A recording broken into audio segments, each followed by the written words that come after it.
a shakeup for the Sussex County Council. Good evening. I'm Madeline Overturf. And I'm Charlie Sakaitis. Welcome to our News at 6. We begin tonight with how 3 new members could shift priorities in Sussex County. For the 3rd time this year, a Sussex County Council member has been unseated.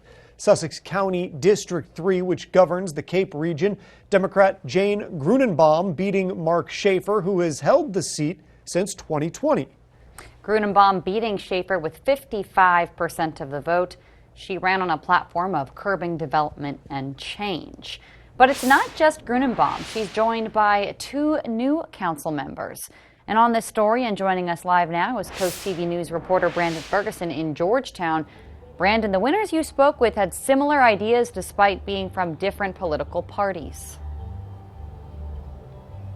Maddie, each of these members come from each district, District 1, 2, and 3, and I spoke with them earlier, some of them, about their priorities in Sussex County.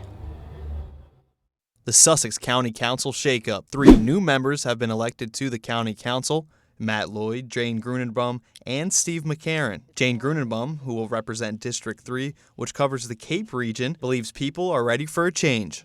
People who live here do not like the way things have been going, and it's all related ultimately to this massive overdevelopment, and people are worried for all kinds of reasons. Steve McCarron, representing District 2, the greater Georgetown area, shares the same sentiment as his fellow new council member. We need to make sure we're advocating for increased infrastructure, and I really want to work with our state leaders in making sure we can bring that to the 2nd District and Sussex County as a whole. Both are for voluntary school assessment that some council members have opposed in the past. And the cost of new school construction is something that shouldn't be just borne by the residents that are already living here. Get developers to pay their fair share of the costs of their development on the area.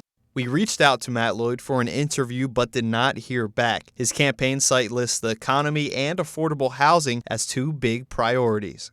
In speaking with both of these new council members, they both pointed out one thing when I asked them why they think 3 new members were elected to council. It was a clear vote for change. There's no other way to look at it. I know in our district that's a strong voice for change, and I think that's what we've seen. These new members will be sworn in next year.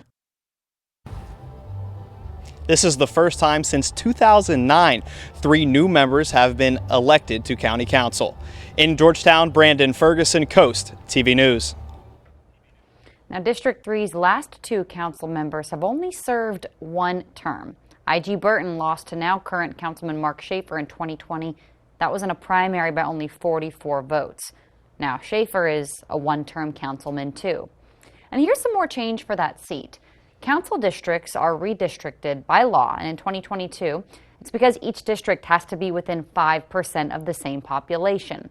For 10 years before that, District 3 went west to Ellendale, as far south as Lewis, and now it's all coastal, pretty much running along Route 1 from Milford all the way down to Bethany.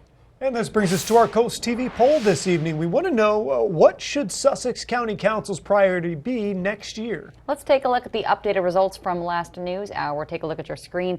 93% say controlling development. 3% say funding schools. 1% say handling the property reassessment, and regulating marijuana has 3% as well. And based on their responses to some of the questions we asked, it's not a huge surprise when you look at that. Now, if you want to vote in this, you can do that at coasttv.com or use the Coast TV mobile app. We'll show you updated results tonight on Coast TV News at 11.